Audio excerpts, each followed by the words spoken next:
Problémom to ale nastáva vtedy, keď si nepovedia úplne všetko a ako to naozaj myslia. Že práve tá taktnosť sa niekedy stáva vyhýbaním alebo takou prílišnou diplomatickosťou.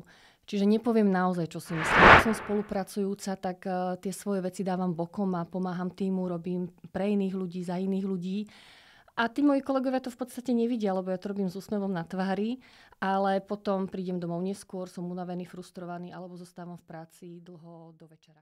Čaute, ja som Janka a vy počúvate podcast 2 monológy nie sú dialog. Dnes tu máme hostku Nikolu Sedláčkovú. Nikola 9 rokov pomáha spoznať ľuďom kvality a limity v individuálnom coachingu a vedení tímov. Je certifikovaná na Luminous Spark, čo je psychometrické meranie kvalit osobnosti, na Luminous Sales, rozvoj obchodných tímov a obchodníkov a Luminous Emotion, ktorá sa využíva pri témach ako autenticita, zvládanie náročných rozhovorov a emócií. Nikola, ahoj. Vítaj v mojom podcaste. Ahoj. My keď sme sa rozprávali, tak si spomenula, že pri rozvoji si narážala na firemnú kultúru, ktorá je orientovaná viac na ľudí a viac na spoluprácu. Vieš nám o tomto povedať viac? Áno, spomínam si na ten rozhovor. V podstate tam sme sa rozprávali o tom, akí sú šéfovia, aké sú týmy. A pokiaľ v rámci Luminy máme orientovaných na ľudí, čiže ľudia sú empatickí, spolupracujúci, taktní, čiže prejavuje sa to tak, že naozaj sú voči sebe ohľaduplní, snažia sa pomáhať si, vypočujú jeden druhého. A ono to znie veľmi dobre, je to super. Problémom to ale nastáva vtedy, keď si nepovedia úplne všetko a ako to naozaj myslia. Že práve tá taktnosť sa niekedy stáva vyhýbaním alebo takou prílišnou diplomatickosťou. Čiže nepoviem naozaj, čo si myslím. Ak som spolupracujúca, tak tie svoje veci dávam bokom a pomáham týmu, robím pre iných ľudí, za iných ľudí. A tí moji kolegovia to v podstate nevidia, lebo ja to robím s úsmevom na tvári, ale potom prídem domov neskôr, som unavený, frustrovaný alebo zostávam v práci dlho do večera. A toto sú potom také tie odtienky z celej firemnej kultúry, pokiaľ sú všetci takto nastavení, že si môžu potom tí ľudia ubližovať. No a mala som jedného šéfa takéhoto napríklad, ktorý takisto sa ako keby vyhýbal takej priamej spätnej väzbe a myslel si, že ten človek si to domyslí. A on si to nedomyslel. A skončilo to naozaj po nejakých iných veciach. To skončilo tým, že mu dali výpoveď a ten človek naozaj netušil prečo. A cítil sa dotknutý, cítil sa sklamaný, že vlastne on robil všetko. Myslel si, že všetko dobre, ale nikto mu nepovedal, že nie. Čo to znamená, že nedával priamu spätnú väzbu? Že ako to vyzerá? Že mu nepovedal otvorene, nepomenoval veci, ktoré robí a čo sa mu na tom napríklad nepáči. Čo sa dá povedať veľmi pekne, dá sa to povedať. Napríklad s tebou by som si dala spätnú väzbu. Janka, tento podcast robíš, je to perfektné. Prosím ťa na budúce, mi daj dopredu vedieť nejaké informácie, aby som sa ja vedela pripraviť. Hej, niečo, čo mne napríklad vadilo, alebo pomenujem, že teraz sa necítim dobre. To, čo si spravil, mne nerobí dobre. To, ako si to povedal, mi ublížilo. To, ako sa správaš voči kolegom, nie je OK. Pomenujem to, poviem to otvorene. Ak to zaobalím, ak to poviem, že akože je to super ten podcast, akože fajn, ako mohli by sme na budúce sa trošku viac možno pripraviť, ale akože bolo to nakoniec veľmi dobre, tak ty máš pocit, že je to všetko OK, ale ja v skutočnosti to tak úplne necítim. A toto sú tie úskalia potom, že vlastne ľudia nevedia, na čom sú. Aké odporúčania dávaš, ak vidíš, že líder má takto vysokú taktnosť, lebo to, ako si pomenovala, tak naozaj vyzerá, že môže to spôsobiť veľké rozdiely alebo nejakú miskomunikáciu. Ak pracujeme naozaj že s Luminou a vieme nájsť v jeho profile nejaké iné kvality, tak sa mu snažím pomôcť inými kvalitami. Ideálne je, keď má aj priamu komunikáciu, lebo tá je práve taká na rovinu, pomenujem to 2 vetami, aj je to vybavené. Ja sa mu snažím hlavne ukázať tie dopady, že ak to nepovie tomu kolegovi, nepovie mu to, čo si naozaj myslí, aký dopad to má na celý tím, alebo na ňoho, alebo na výkon, na výsledky, tak ten človek žije v klame, stále si myslí, že robí veci dobre, ale celý ten okolitý tím vidí, že to nie je OK. A potom ukážu na šéfa, že šéf to nevie upratať, že šéf nevie povedať na rovinu, že čo sa deje. A dokonca v tejto firme, o ktorej som spomínala, sa potom stalo, že tí lepší, výkonovo možno orientovaní, alebo takí, ktorým záležalo na výsledok, z tejto firmy odišli. Pretože nevideli u toho šéfa, že vie otvorene povedať, čo si naozaj myslí, alebo keď niečo nie je v poriadku. Tam pri tej taktnosti taktnosť je super vec, lebo ona naozaj je to výborná kvalita. Ona nám pomáha tomu ako keby upokojovať konflikty, neísť do nejakých vyhrotených situácií. Čiže tá prirodzená v tom človeku je také, že chce sa vyhnúť tomu konfliktu. Ale my potrebujeme pomenovať veci, potrebujeme povedať, keď niečo nie je OK a dá sa to povedať aj taktne. Ale ak sa tomu úplne vyhnem, tak vtedy to býva problémom a tí ľudia naokolo, ktorí to vidia, sa tiež necítia OK a potom môžu akoby obviniť šéfa, že to nevie vyriešiť. Mm-hmm. Čo je lepšie na tom pracovisku? Priamočiarosť alebo taktnosť? A ono sa to ťažko hovorí, že že jedno alebo druhé, lebo taktnosť je v poriadku. Nepomáha nám, keď je prehnaná a to je už vyhýbavosť. Čiže keď sme taktní alebo priami, tak ako to máme pomenované v Lumine, tak obidve sú OK. Priami to povie, taktný to povie možno viac podmieňovacím spôsobom. Dalo by sa, mohol by si. Priami to povie, na budúce prosím, daj na toto pozor. Obidve vety sú OK. Ten problém nastáva, keď tie kvality akoby preháňame. A napríklad aj priamy potom sa stáva, môže byť konfliktný, môže uraziť človeka, povie to tvrdo, zraní. Hej. Mm-hmm. Takže na tú tvoju otázku, že čo je lepšie, sa nedá úplne povedať. Dobre sú obidve aj priamy a taktní, ale nie je OK, keď to preháňame. Čiže vtedy, keď nadviažem napríklad aj na podcast Katky Bagínovej, keď máme emócie, tak zároveň pod kontrolou, alebo vieme si ich ovládať, vieme si vnútri pomenovať, že čo sa mi teraz deje, prečo to nechcem povedať, alebo ako som to možno som to povedal príliš tvrdo. Takže skôr si toto uvedomiť. Takže tým šéfom, ak majú príliš vysokú taktnosť a idú až do vyhýbania, tak sa im snažím ukázať ten dopad, že keď to takto nepovie, respektíve keď to takto povie, aký dopad to má v rámci jeho tímu, v rámci jeho lídrovských zručností. Vnímaš, že deje sa to často na pracovisku? Že sú príliš taktní manažéri, alebo že idú do tej taktnosti a potom tí podriadení nemajú dostatočnú spätnú väzbu? Asi by som to úplne že nehodnotila. Nemám nejakú svoju úplnú že štatistiku, alebo nečítala som nejakú štatistiku, že koho je viac, alebo že či je to príliš veľa, ale stáva sa to. A nestáva sa to len že šéf versus zamestnanec, ale stáva sa to aj medzi kolegami, že nevieme si povedať spätnú väzbu, vyhýbame sa jej, máme z toho nepríjemný pocit. Skúšame to nejak zaobaliť, veríme, že si to domyslí ten druhý, ale tí druhí si to nedomyslia. Toto je také veľmi dôležité si uvedomiť. Nedomyslia si to, potrebujeme im to povedať na rovinu. Pekne, úctivo, s rešpektom, ale na rovinu. A o tom hovorí napríklad radikálna otvorenosť. Kim Scottová veľmi tak pekne pomenováva. To je jeden z nástrojov, ako sa to dá naučiť. Ako vnímajú priami ľudia taktných ľudí? Je to rôzne. A niekedy sa stretávame s názorom, že priami ľudia naozaj potrebujú to počuť na rovinu, jednoznačne, rýchlo, žiadne omáčky. A keď je ten človek vyhýbavý, nehovoríme o taktnom, ale o vyhýbavom, že keď sa tomu vyhýba, tak naozaj to môžu vnímať ako neúprimné, falošné, že možno, že si nestoja za svojím slovom, že nie je to pre nich OK. A toto je tiež, čo sa učíme. Že vnímať, ako to mám ja môžem byť taktná, je mi to nepríjemné, ale viem, že mám oproti sebe človeka, ktorý je priamy a on to potrebuje počuť priamo. Jemu tie moje dalo by sa, mohol by si.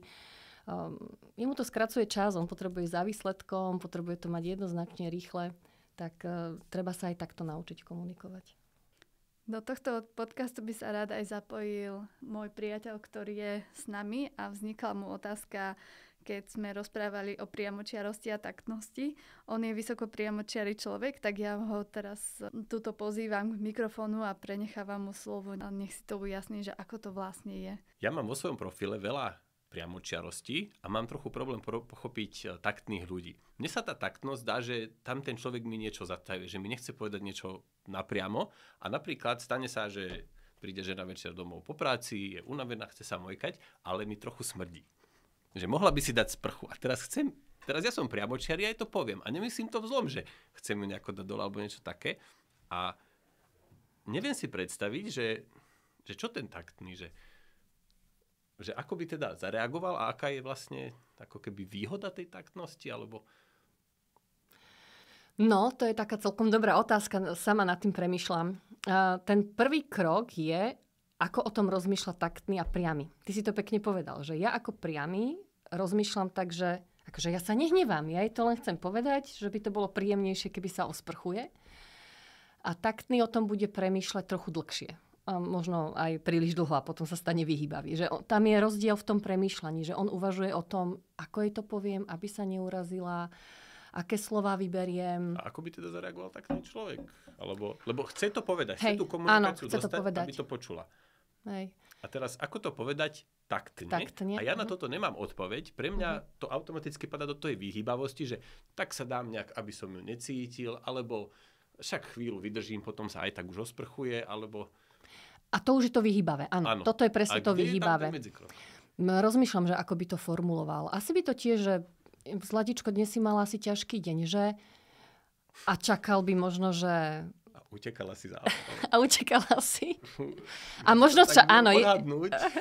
A možno, hej, že možno dúfa, že ten človek to pochopí a to už je také, že už na prelome toho vyhýbania, lebo naozaj tomu človeku vnútri je to akoby nepríjemné. Že už je to akoby taký, že vnútorný konflikt. A však je to nepríjemné hovoriť takto priamo veci, tiež sa v tom nejako nevyžívam, ale podľa mňa, aby to človek počul, tak veľakrát tá informácia musí byť odkomunikovaná. Zároveň si viem predstaviť, že keď poviem, že smrdíš mi, alebo niečo v tomto štýle takom priamom, že teraz mi až tak moc nevoniaš, že ono aj tá druhá strana môže počuť úplne niečo iné, že ty sa už so mnou chceš rozísť, alebo takéto niečo, že...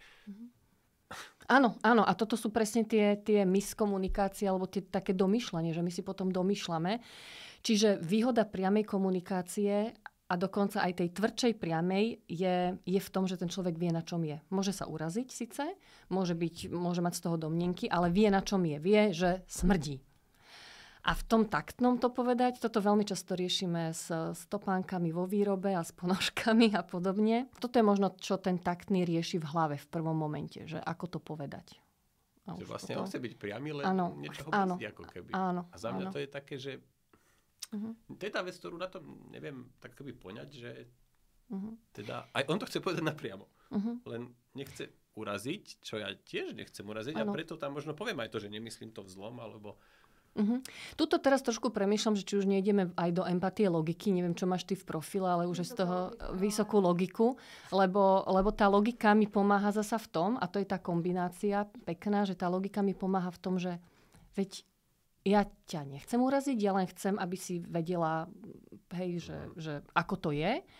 A logicky ti to musím povedať. Hej. Lebo keď ti to nepoviem... Ide ruka v ruke. Hej, a to je logika. Kdežto, keď tam človek má empatiu, tak ešte tam mu vie zamiešať karty v tom, že presne také možno, že domnievanie, alebo že a urazí sa. A fakt mala ťažký deň a ja ju teraz ešte túto sfúknem, že ešte aj smrdí, tak ju ešte úplne dorazím. A to môže byť ďalšia vec, že ak má človek kombináciu taktnosti a empatie, tak mu to naozaj môže sťažiť komunikáciu práve v takýchto možno špecifických situáciách. Vtedy ľuďom radím, že ak majú trochu logiky, tak skúste si to logicky povedať. No keď jej to nepovieš, dvakrát jej to naznačíš, budeš sa od nej odsúvať, ako si vravel, ale ona to zase bude len cítiť, že ty si nejaký divný, že niečo nie je v poriadku.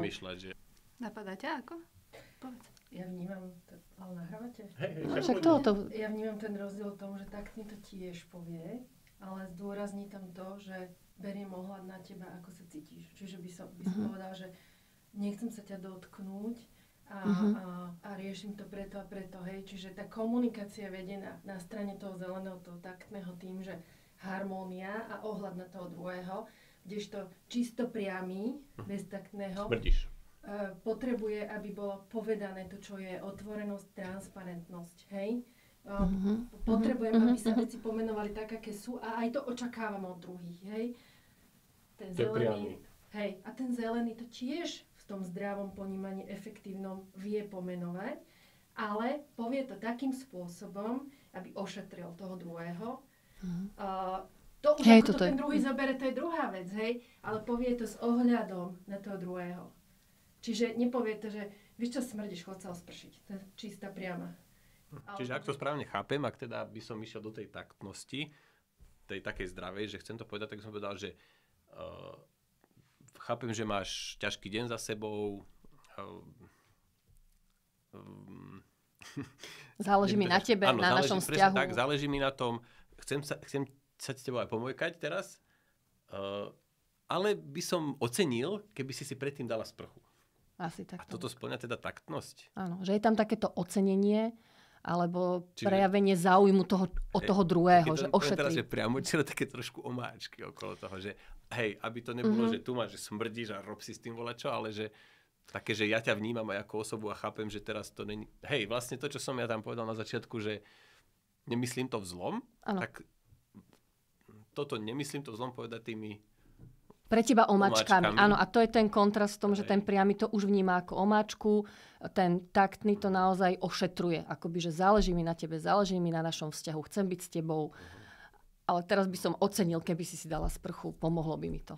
Hej. Alebo viem, chápem. Že si mala tiež, chápem, hej, že toto tam je také iné v tom premýšľaní. Lebo pre mňa ten taktný bol taký, že... Taktný, logicky priamy. Ale...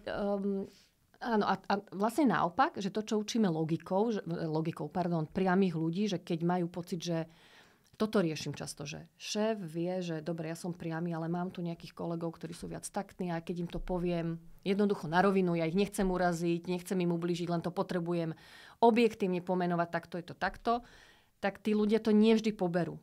Tak vtedy ich učíme práve možno tú formulku, tú jednu vetu, že nemyslím to v zlom, nechcem ti ublížiť, je pre mňa dôležité, aby sme sa posunuli ďalej, že dá tam takú tú jednu vetu jeho spôsobom, takým bez omáčky, ako to on cíti a potom to povie. Ale prosím ťa, na budúce na toto si daj pozor. Hej, alebo toto už nerob. Ale robím to pre naše dobro. Alebo, hej, že sa akoby on aj ten logik naučí, ten priamy naučí túto formulku predtým. To je krásne, ako každý to dokáže mať úplne inak. A ono je asi dosť náročné pochopiť ten svet úplne, keď je niekto na opačnej strane, že to má niekto úplne inak. Hej. Áno, a na toto sú skvelé práve tie tímové workshopy, kde sa o tom presne takýmto spôsobom bavíme, rozprávame, zabavíme sa, povieme si, že ako by to povedal ten, ako to vnímajú potom, povedzme, priamy taktní, že ako to vnímam ja, ako to vnímaš ty. A tým, že sa o tom rozprávajú, tak si odkrývajú tie zákutia, že aha, tak on to vníma úplne inak, ja to vnímam úplne inak. A vie to veľmi tímom pomôcť. Keď je tam šéf, tak je to úplne ideálne, pretože aj so šéfom zdieľajú profily a presne sa nám vnímajú, pochopia konečne. Teraz mi to pripomenulo vďaka tvojim vstupom jedného šéfa, ktorý bol naozaj veľmi, veľmi taký logický, priamy. On dostal spätnú väzbu od ľudí, od svojich zamestnancov, že je taký necitlivý, sebecký, neberie na nich ohľad. A on im to ale začal vysvetľovať, že viete, vy ste tu 30. Ja chcem byť ku každému spravodlivý. Ja chcem byť objektívny. Ja nechcem, aby niekto povedal, že niekomu nadržiavam. Takže ja som len objektívny. Ja vás mám všetkých rád a chcem byť spravodlivý. A preto tá jeho rétorika je takáto. A vtedy to tí ľudia konečne pochopili. Že vôbec to nevnímali, že on nám ubližuje alebo necitlivý, že nevníma nejaké veci. On ich vnímal, len jednoducho pomenovával to len fakticky a veľmi objektívne. Takže to napríklad v tom týme zrazu tak otvorilo tak sa zlepšila potom komunikácia. V úvode sme spomínali spoluprácu vo firemnej kultúre. Opak spolupráce je súperenie. Áno, v Lumine máme pomenované kvality, ktoré hovoria o spolupráci a o tom, ako spolupracujeme. Na jednej strane v takej tej extrovertnej energii je to súťaživosť a na opačnej strane je to spolupráca.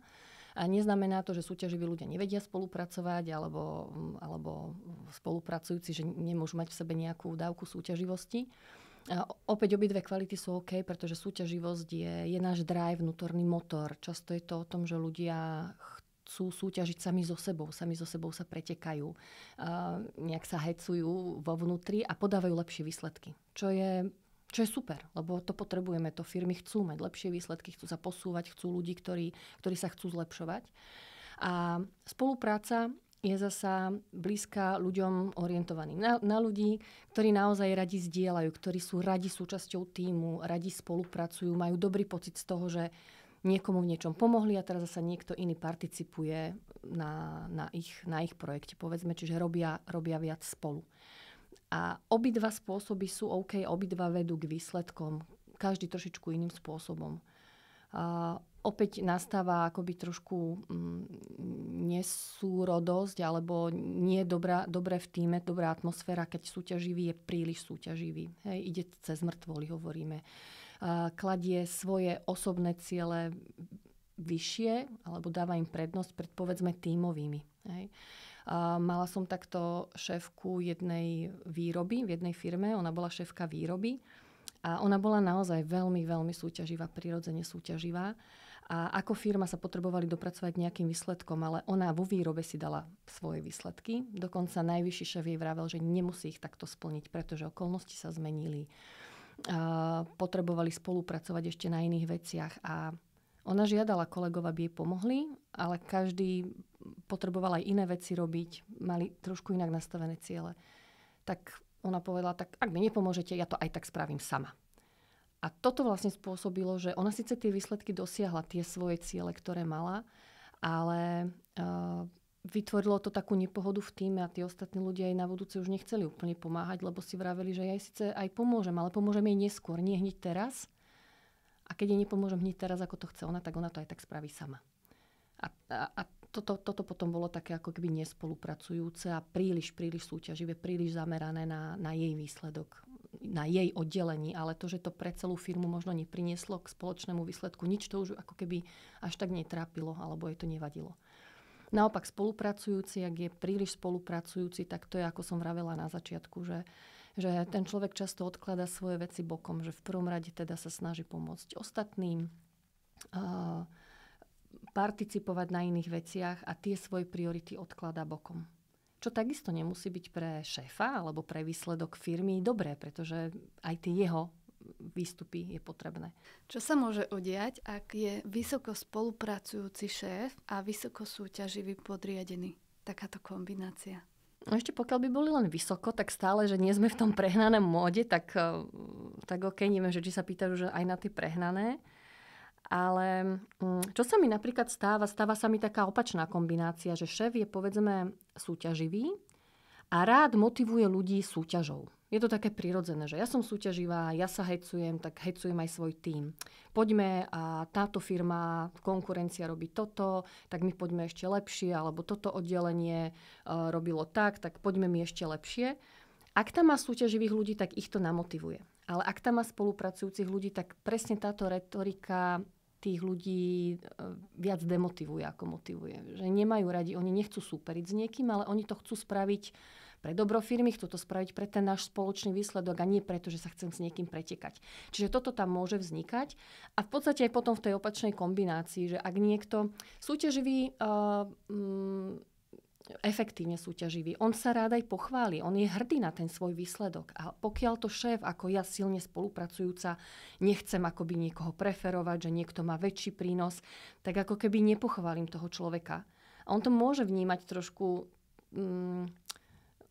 že je to nepovšimnuté, lebo on aj rád ukáže ten výsledok, čo zasa spolupracujúci až tak nepotrebuje takú verejnú pochvalu, on skôr má tú retoriku, že to sme my, veď spoločne, to nie len ja, ale my všetci. Kdežto súťaživý človek rád povie, že áno, namakal som sa na tom, bolo to ťažké, bola to výzva, ale dal som to a som na seba hrdý. A je to krásne. Ale šéf to môže akoby ubiť práve tým jeho prístupom, že no dobre, ale to nebolo len tvoje, aj ostatní. Áno, aj ostatní, ale zároveň aj ty. Takže toto môžu byť také trošičku akoby nezhody.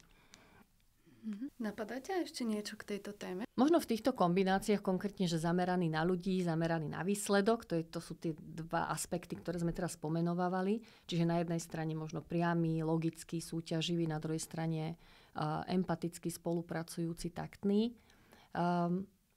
Sú to dva rozdielne svety, ale musíme si byť vedomí, že nie každý je len na jednej strane alebo len na druhej. Že naozaj máme to rôzne pomiešané. A spätná väzba je jeden zo spôsobov, ako sa takýmto veciam ako keby vyhnúť. Že ak mám ja pocit z toho partnera, že sa mi začína vyhýbať, že mi niečo tají, že mi niečo nechce povedať, tak dať si tú spätnú väzbu, povedať si, že vieš čo, teraz sa mi zdá, že sa ku mne nesprávaš úplne ako štandardne, deje sa niečo. sú techniky potom konkrétne spätnej väzby. A bez ohľadu na to, či som taktná alebo priama, tak podľa tých krokov spätnej väzby viem odkomunikovať naozaj, či moje pocity, alebo ako to vnímam, čo mi to spôsobuje. Hej, že popíšem, že teraz si sa tak odo mňa oddialil, hej, že čo sa deje. Lebo ja sa teraz cítim divne, že niečo nie je so mnou v poriadku. A tak mi to povedz, lebo mi na tom záleží. Je ešte niečo, o čom by sme sa mali rozprávať, ale sme sa o tom nerozprávali? Ak sa bavíme o lumine, určite je veľa tém, o ktorých by sme sa mohli rozprávať a to budú podľa mňa ďalšie série podcastov, kde sa dajú rozvíjať tieto témy. Ja ti ďakujem veľmi pekne, Nikol, za tvoj čas, že si našla priestor porozprávať tvoje skúsenosti s luminou. Ďakujem aj ja za pozvanie.